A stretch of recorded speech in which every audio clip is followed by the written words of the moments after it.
Hello everyone, it's Shane Kanto, your Wasteland reviewer, and I'm here to review Murder at Yellowstone City. And this is a new Western murder mystery focusing on a former slave who arrives in Yellowstone City, Montana. Same day, a crazy miner finds gold, winds up dead. They blame this black man who just wandered into town, dealing with racism, sexism, and all other kinds of different things in this town.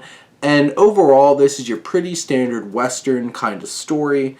It has a lot of cliche and very common Western narrative beats that go along with the film. The period setting works. I think the costumes are solid. The setting is solid.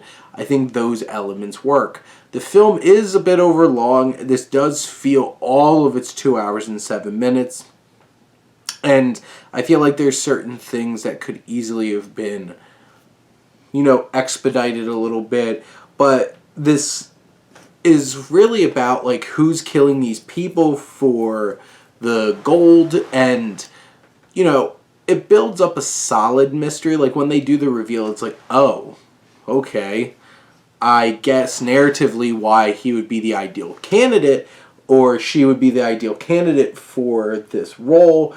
But what really bogs this film down is just the exuberant amount of characters that they try to balance here.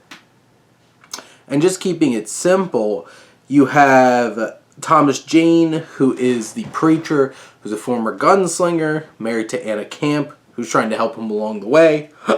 You have Violet, Tanaya Beatty, who is prostitute, a sex worker with a heart of gold who loves Zach McGowan's Dunnigan, who is the one who finds the gold.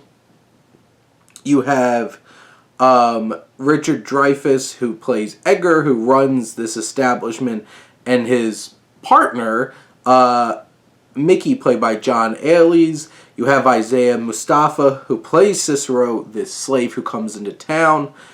Scottie Thompson, who plays this gold miner's this 49er's wife. You have Gabriel Byrne, who plays the sheriff, and Nat Wolff, his son. And a lot of people wind up getting murdered.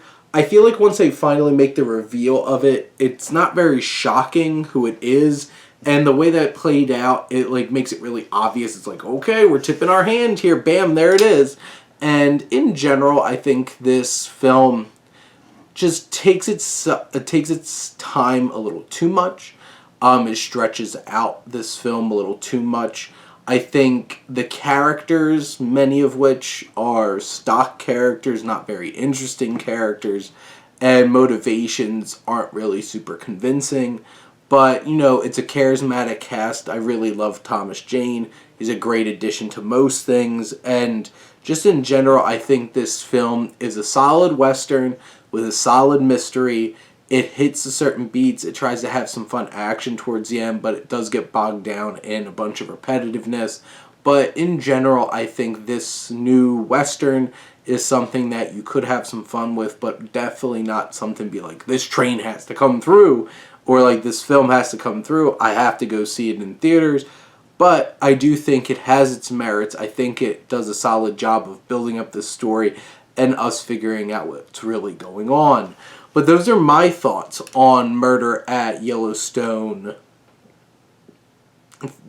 City. Let me know what you think, and let's talk some movies. But thank you as always for tuning in and supporting your Wasteland reviewer.